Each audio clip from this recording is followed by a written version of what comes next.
All right, let's talk Revelation 12, the woman and the dragon. All right, this is the Revelation 12 sign. It's pretty deep and a lot of you have to have a lot of understanding of the Bible to understand what's really being said here. Okay, let's just go ahead and dig into it. Right, Revelation 12:1.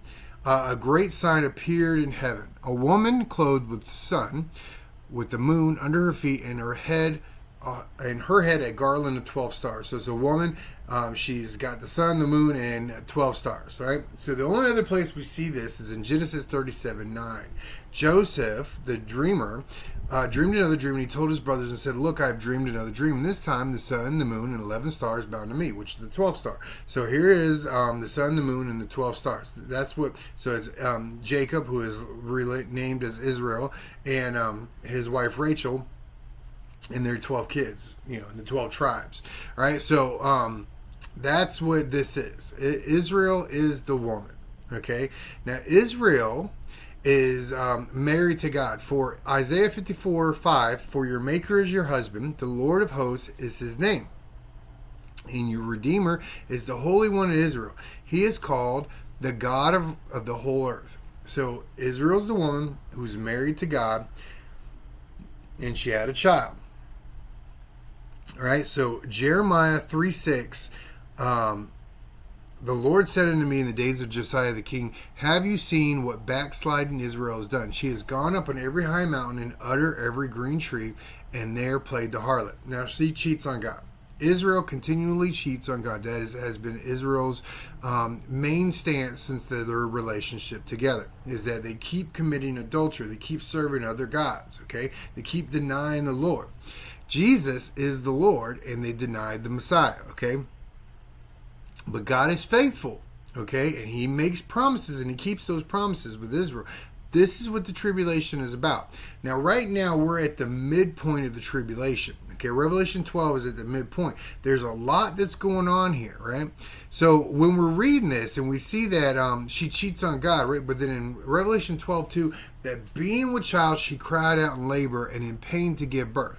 So many people think that this child is Jesus, and it makes a lot of sense. I thought for myself a long time this was, but this is a revelation God has recently given me, that that's not who this is. The child is not Jesus. It may look like Jesus, but it's not Jesus. The child is 144,000, okay? And I'm going to explain that. Revelation 14:4, these are the ones who were not defiled with women, for they are virgins. These are the ones who follow the Lamb wherever he goes. These were redeemed from among men, being first fruits to God and to the Lamb. The 144,000 is first fruits. Jesus is first fruits. Okay, there's a connection. There's a correlation. They're overlapping. These 144,000 really represent Jesus, because when he gets his kingdom, the 144,000 are his personal entourage. They go nowhere without Jesus. Jesus goes nowhere without them. Okay, they're the first fruits. Jesus first fruit. They're the first fruits. Okay, that's who this is. All right, so. And I'll explain that more, but let's just keep on going. Revelation 12:3, and another sign appeared in heaven. Behold, a great fiery red dragon, having 7 heads, 10 horns, and 7 diadems on his heads. Now, we already know that the 10 horns are the 10 kingdoms that Satan's going to have, okay? And it's called the 10 toes kingdom. It's the last empire. Now, last empire that has that before Jesus rules, basically. So Satan's 7 heads are the 7 rulership kingdoms he's had on earth, right? We have Egypt, Assyria, Babylon, Persia, Greece, Rome, and the final revived Roman Empire are the 10 toes kingdoms. They're 7 domains. It's the 7 heads of his rulership on earth. That's what that is, right?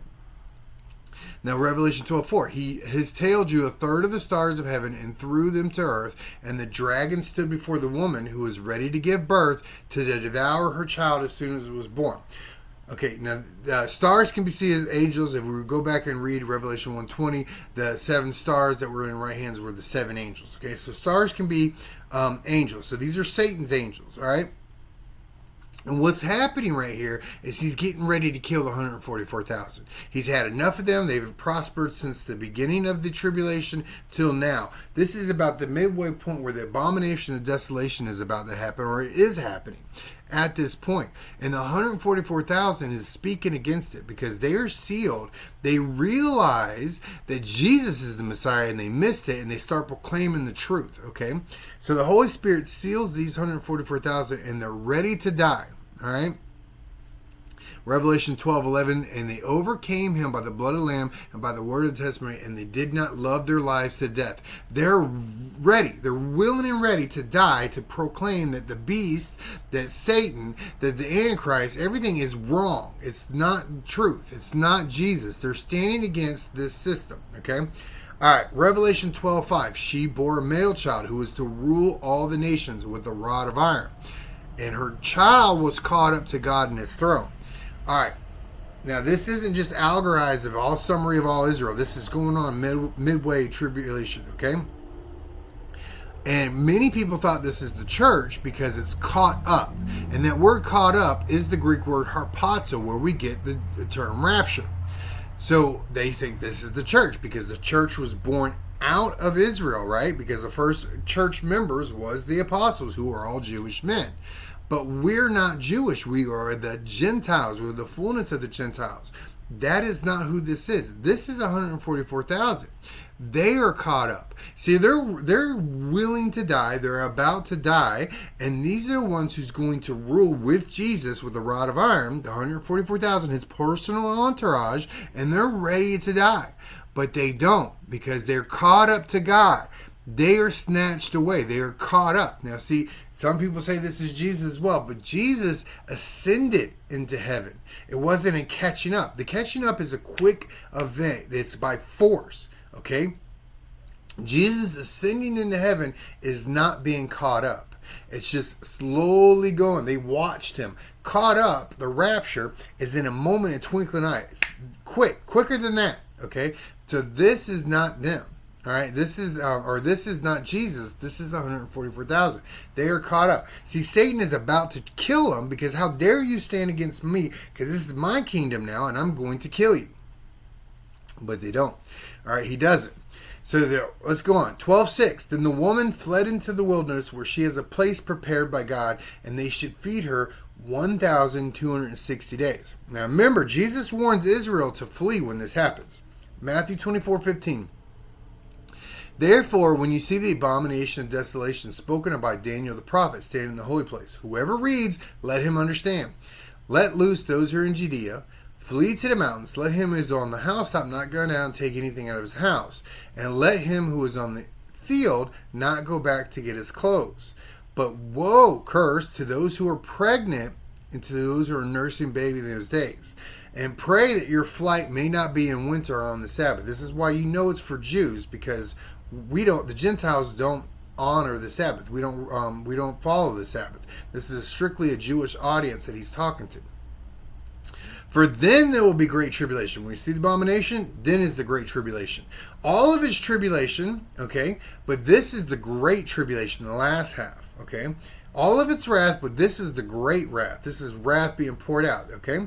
Such has not been since the beginning of the world at this time. No, nor ever shall be. And unless those days were shortened, no flesh would be saved. But for the elect's sake, those days will be shortened. The elect is Israel, okay? And is shortened. What is the shorten of the days? See, right now we have years that is, according to the Gregorian calendar, right? It's 365-day years. Now, see, the time of Daniel's 70th week, right? The Hebrew calendar was 360-day years. Now, what's being said here is that we're going to go back from 365 days to 360 days, okay? So this is a 7-year period of 360-day years, which is 2,520 days complete, okay? So it's split up in two sections. The ministry of the two witnesses is for 1,260 days, and the ministry of Israel in the wilderness, okay, is for 1,260 days. After the 1,260 days, Jesus comes back. That's why you can know the day and hour when Jesus comes back if you're in the tribulation, because you can see the abomination of desolation in the 1,260 days afterwards. All right? So that's what this is being said right now, is that Jesus is warning Israel, okay, if you see this happen, leave, run, because what he's about to do is kill all of y'all, all right? So you need to leave. So Revelation 12, 7 through 9, and war broke out in heaven. Michael and his angels fought with the dragon, and the dragon and his angels fought, but they did not prevail, nor was a place found for them in heaven any longer. So the great dragon was cast out, the serpent of old, called Devil, Satan, which really means the accuser and the slanderer, who deceives the whole world, was cast to the earth, and his angels were cast out with him. Now, Satan is so angry, most likely because he couldn't kill the 144,000. So he's going to go up to God and say, whatever. Okay, because remember, he always gets to go up. If you go back to Job, what does he do? He always goes up to God, and he has the ability to talk to God. He goes up there and says, have you considered this? Have you considered that? He goes up there to accuse us night and day, right? So what's going on right now is he's going up there to throw a fit, and no longer will he be allowed in. At this point, Michael stops it. All right, Jesus tells him no, and Michael and the angels fight against him. Right. So if you look at Daniel 8, 9 through 10, it says the same thing. And out of one of them came a little horn, which is the beast, all right, the Antichrist, which grew exceedingly great towards the south being Saudi Arabia, because Daniel's in Babylon, which is in Iraq. The south is Saudi Arabia. Towards the east, which is Iran. And towards the glorious land, which is Israel, and it grew to the host of heaven. Okay, it grew all the way up into the heavens, and it cast down some of the hosts and some of the stars of the ground and trampled on them. That's this kingdom grows so big that it even goes up to. That's what's being said here. Is in the middle of the tribulation, Satan and the beast and all the angels go up there. All right, Revelation 12, 10 through 11. Then I heard a loud voice saying in heaven, "Now salvation and strength in the kingdom of our God and the power of his Christ have come. For the accuser of our brethren who accused them before God day and night has been cast down, and they overcame him by the blood of our God day and night, and has been cast down. And they overcame by the blood of the Lamb and by the word of their testimony, and they did not love their lives to death." Because of what Jesus did, they can overcome and be saved. Now, remember, like I was saying, Job, it shows us that Satan has been able to go back and forth. All right, he has the ability to go back and forth. Right now, he has the ability to go up to heaven and accuse us for everything we're doing wrong. He's sitting there saying, "Look at that one, God. Look at that one. Look what he's doing." Okay, that's who he is. He's the accuser. He's the slanderer. All he does is talk trash about us to God constantly. But God tells him, "He has my son. He has my son. My son covers him. The blood of my son covers that one." Okay. Revelation 12:12. "Therefore rejoice, O heavens, and you who dwell in them. Woe to the inhabitants of the earth and the sea.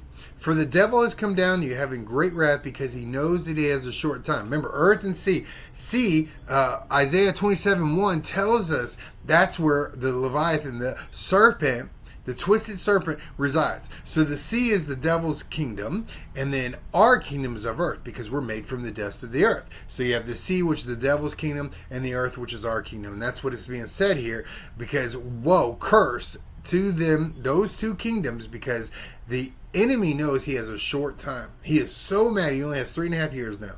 So he's going to do everything he can. All right. So this is another reason why he breaks the 7-year peace accord with Israel, because this is what happens. The Antichrist, the beast, the Satan, he confirms a covenant with many for 1 week, 1 7-year period. And now, because of what has happened, what has transpired, he is pissed. He's so mad, he's going to try to kill the rest of the Jews. Okay, listen. Daniel 8:11 through 12. He exalted himself as high as the Prince of Hosts. We already said that. That's how he went up. And by the daily sacrifices were taken away. And the place of his sanctuary was cast down. Because of transgression, an army was given over to the horn to oppose the daily sacrifices. And they cast down to the ground. He did all this and prospered. Imagine worldwide famine, and Israel is killing animals for sacrifice, okay? That's what's going on into the tribulation, right? Is that it's they're having famine, and here you got Israel over here killing animals for sacrifice. The world would be so mad. They already hate Israel. This is another reason for him. So they get an army to go up against them.